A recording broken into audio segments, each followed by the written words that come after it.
Bismillahirrahmanirrahim. Assalamualaikum warahmatullahi wabarakatuh. Hai teman-teman semua, kembali bersama channel Lentera CPNS dan Navigator Guru. Bagaimana kabarnya teman-teman semua? Semoga sehat dan selalu bahagia ya teman-teman ya. Dan teman-teman pasti masih disibukkan persiapan uji kinerja teman-teman. Entah itu membuat bahan ajar atau mengumpulkan ukin portofolio. Nah teman-teman tetap semangat ya.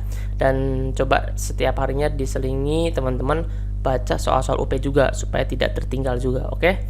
Nah, kita akan bahas tentang soal UP paket 3. Sebelumnya saya sudah membuat video soal UP paket 1 dan 2. Silakan teman-teman untuk mencarinya di channel ini. Nah, kita akan ke soal nomor 1. Di soal nomor 1 ini kita langsung ke soalnya, teman-teman. Di urutan tahapan metode ilmiah yang benar adalah dia meminta urutan. Kalau misalkan tentang urutan berarti kita akan menggunakan tips untuk mendelete urutan yang salah atau urusan yang keliru. Seharusnya urutannya ada di yang pertama tapi dia ada yang di terakhir. Jadi kita akan fokus di opsinya antara 3 dan 4. Karena yang paling depan adalah 3 dan 4. Karena yang paling belakang ini kan semuanya 1. Jelas berarti tidak bisa kita delete teman-teman. Jadi yang bisa kita delete adalah 3 dan 4. Kita lihat dulu opsinya. Nomor 3 itu apa? Nomor 3 itu tentang membuka informasi. Oke. Sekarang kita lihat nomor 4 itu apa? Nomor 4 itu tentang merumuskan masalah. Jadi dari 3 dan 4 ini yang paling tepat untuk diawali urutan pertama dari metode ilmiah itu adalah mengumpulkan informasi terlebih dahulu, baru merumuskan masalah. Jadi merumuskan masalah ini di depan kurang tepat teman-teman. Jadi kita tidak akan fokus di D dan E. Jadi kita akan fokus di A, B, dan C. Nah, kita fokus di A, B, dan C. Dan dari mana yang harus kita pilih? A itu 3 semua, B 3 semua, C 3 semua. Sekarang kita lihat yang poin kedua. Nah, setelah 3 itu adalah 4, merumuskan masalah. Oke, kita akan keep dulu teman-teman. Sekarang yang B itu nomor 2. Nomor 2 itu menyusun hipotesis. Nah, di sini aja sudah janggal teman-teman. Harusnya kan menyusun hipotesis itu di akhir ya teman-teman, atau ketiga. Nah, tapi di sini sudah langsung kedua. Harusnya merumuskan masalah dulu, apa itu masalahnya, baru menyusun hipotesis. Jadi yang di sini aja sudah ketahuan teman-teman. Jawabannya adalah yang A. Karena setelah angka 3, kemudian angka 4, merumuskan masalah, baru merumuskan masalah, menyusun hipotesis. Nah, kita nggak usah harus semua juga dikerjakan karena kita sudah mengetahui bahwa opsi A itu adalah opsi yang paling benar. Nah, ini jawabannya teman-teman. Ini urutannya: mengumpulkan informasi, merumuskan masalah, menyusun hipotesis, menguji hipotesis, menarik kesimpulan, dan menguji kesimpulan. Seperti itu. Oke. Jika ada soal urutan, tipsnya seperti itu. Kita bisa mendelete nomor-nomor yang tidak sesuai dengan kebutuhan soal. Kita lanjut di soal nomor 2. Patih akan mengikuti ujian masuk perguruan tinggi, namun ia sangat gugup. Maka dari itu, untuk membantu dirinya agar lebih rileks, ia melakukan teknik pernapasan perut sesuai dengan gambar berikut. Nah, ini ada pernapasan perut, inspirasi, dan ekspirasi. Pada pernapasan perut yang dilakukan Fatih saat ia melakukan inspirasi, posisi diafragmanya apa? Nah, di sini fokus di inspirasi teman-teman semua. Nah, di inspirasi ini posisi diafragmanya apa? Apakah melengkung ke arah rongga dada atau melengkung ke arah rongga perut? Apakah mendatar? Apakah berelaksasi? Apakah kontraksi dan relaksasi? Kita tahu dulu teman-teman, kalau inspirasi itu kan berarti udara masuk ya teman-teman ya. Udara masuk berarti sedang posisi menghirup. Kalau ekspirasi itu adalah udara keluar, posisi mengeluarkan udara yang ada di dalam tubuh kita. Nah, yang paling tepat adalah posisi diafragmanya, yaitu jawaban C, mendatar. Kenapa? Karena urutan proses inspirasi pada pernapasan perut adalah otot diafragma berkontraksi dan posisi diafragma mendatar. Rongga dada membesar, tekanan udara di rongga dada mengecil, paru-paru mengembang, dan akhirnya udara luar masuk ke dalam paru-paru. Seperti itu teman-teman. Oke. Nah, kita melanjut ke soal nomor 3. Perhatikan beberapa pernyataan berikut ini. Nah, ini juga pernyataan ini kan ada urutan-urutannya teman-teman, atau mendelete sesuatu yang tidak sesuai dengan konsep soal. Nah, kita langsung ke soalnya nih. Pernyataan yang benar tentang sistem pencernaan makanan pada manusia. Oke, kita akan fokus sistem pencernaan pada manusia. Ini kan pernyataan yang benar. Oke, berarti sesuai dengan fungsinya. Nah, kita akan coba baca. 1. Pencernaan mekanik terjadi di mulut dan kerongkongan. Nah, pencernaan mekanik itu hanya terjadi di mulut dan lambung ya teman-teman ya. Kalau di kerongkongan itu tidak termasuk dalam pencernaan mekanik. Jadi nomor 1 jelas salah. Jadi yang opsi yang ada nomor 1-nya kita akan tinggalkan. 1 ada, A berarti D juga tidak, E juga pasti tidak karena semua benar. Nah, kita lanjut lagi di soal selanjutnya atau di opsi selanjutnya.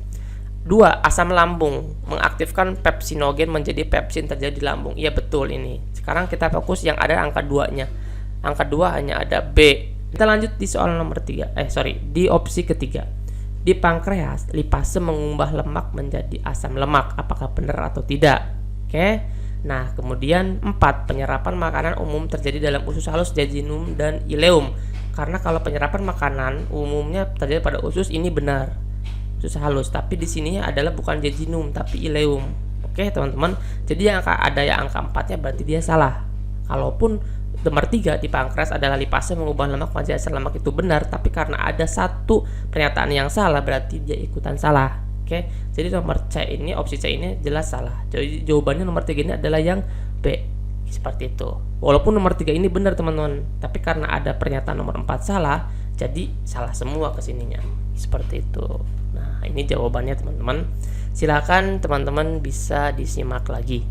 Nah, sekarang kita masuk di soal nomor 4. Andi memiliki hobi bermain futsal. Setelah Andi bermain futsal, tekanan darahnya menunjukkan angka 150/90. Nomor atas 150 menunjukkan tekanan ke atas pembuluh arteri akibat denyutan jantung yang disebut tekanan sistol. Tekanan sistol adalah tekanan terjadi pada saat apa teman-teman? Karena tekanan darah itu kan ada tekanan sistol dan ada tekanan diastol kan teman-teman ya. Nah, kalau sistol itu jadi pada saat apa? Apakah keluar dari serambi jantung atau masuk ke serambi jantung atau masuk ke bilik jantung, apa masuk keluar dari jantung atau keluar dari bilik jantung teman-teman. Nah, kita akan lihat pembahasannya.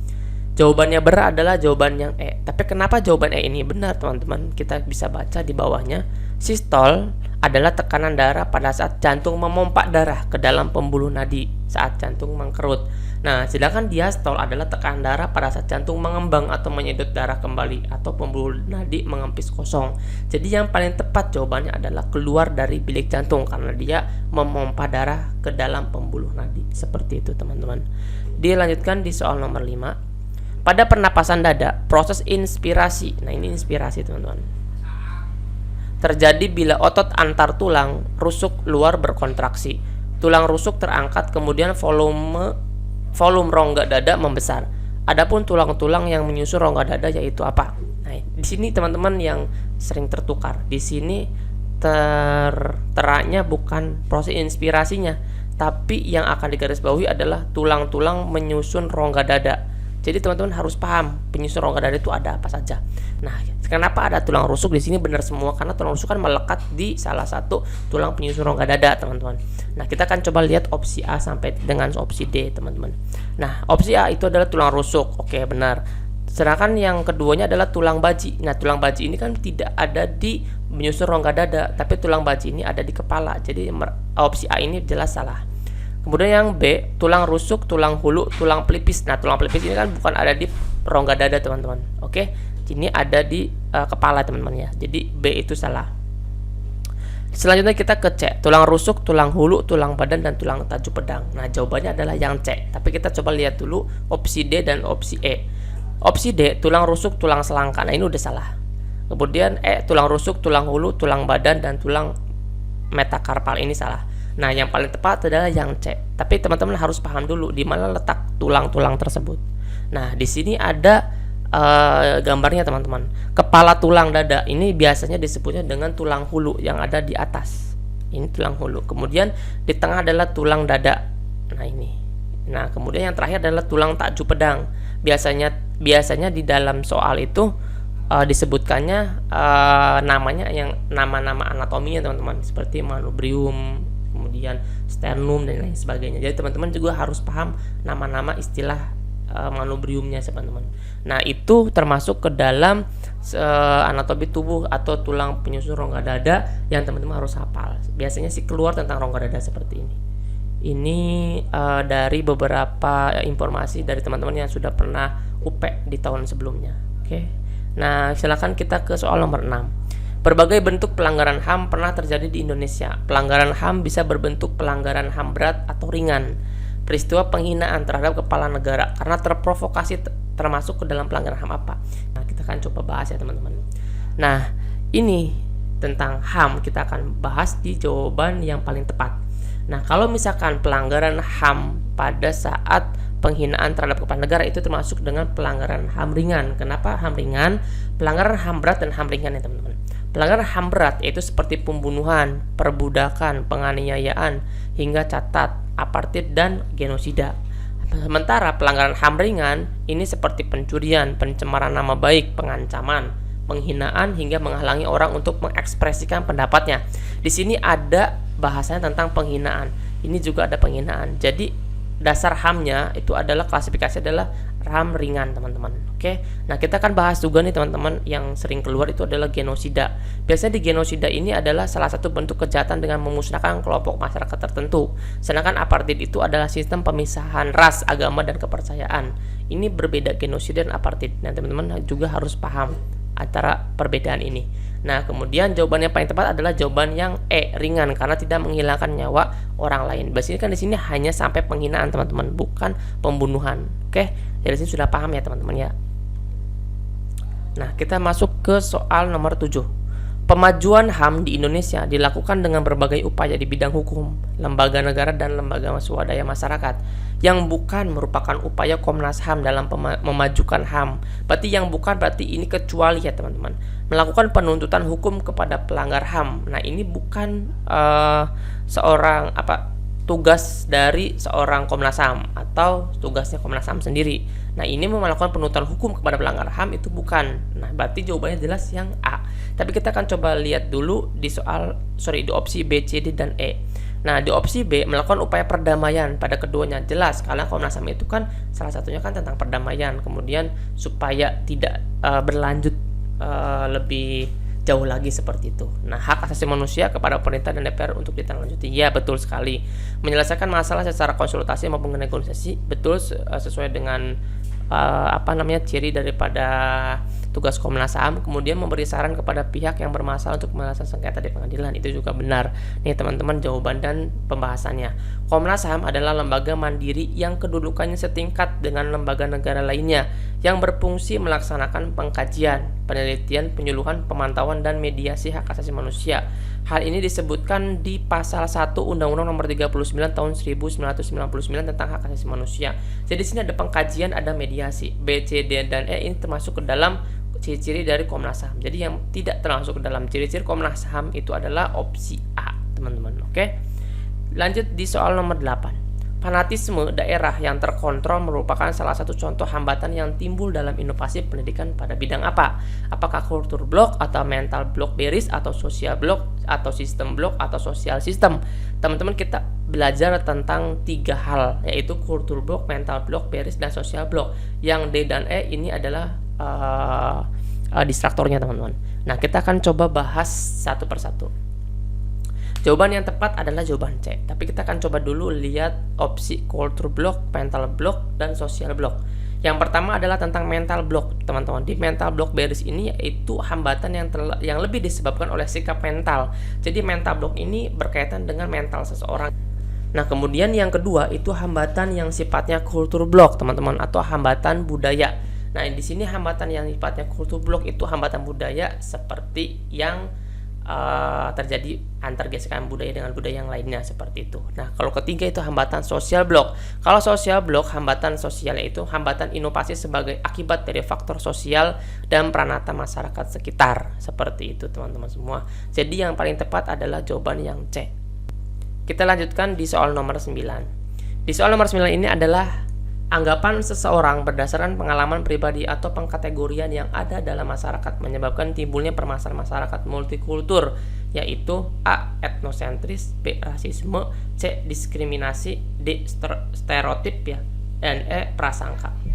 Nah, stereotip ini sering banget keluar nih teman-teman, tapi kita akan bahas satu persatu juga. Nah, jawaban yang benar adalah stereotip. Nah, tapi stereotip ini apa, dan rasisme itu apa, diskriminasi itu apa, dan prasangka itu apa? Nah, etnosentrisme adalah penilaian terhadap kebudayaan lain atas dasar nilai dan standar budaya sendiri. Jadi budaya kita yang paling bagus itu namanya etnosentrisme. menganggap budaya orang lain itu jelek, misalkan seperti itu. Kalau rasisme itu kebiasaan sikap masyarakat dalam memojokkan orang lain memiliki perbedaan ras seperti perbedaan warna kulit, bentuk tubuh, rambut dan sebagainya. Itu namanya rasisme. Kemudian diskriminasi. Diskriminasi ini adalah tindakan, sikap atau perilaku yang dilakukan oleh seseorang atau satu golongan untuk menyudutkan golongan lain. Kemudian stereotip itu adalah suatu prasangka atau pengkategorian, teman-teman. Kalau stereotip itu terangkat berdasarkan karakteristik perilaku orang lain. Nah, kalau prasangka ini adalah suatu sikap dalam mengambil sebuah keputusan tanpa mengetahui fakta yang sebenarnya terjadi, sehingga bisa menyebabkan kesalahpahaman. Ini salah satu daripada soal-soal yang sering keluar menurut daripada informasi teman-teman yang sudah UP di tahun 2021. Nah, anggapan ini berarti jawaban yang tertepat adalah yang D, pas stereotip. Kalau stereotip ini intinya atau cirinya paling mendekati adalah pengkategorian, seperti itu teman-teman. Nah, kemudian sekarang di soal nomor 10, adat yang sudah mengakar dan mentradisi merupakan salah satu contoh hambatan yang timbul dalam inovasi pendidikan pada bidang apa? Ini masih lagi ke soal nomor 8 ya. Apakah kultur blok atau menta blok beris ataukah sosial blok? Ini kita fokus di 3 opsi ini aja.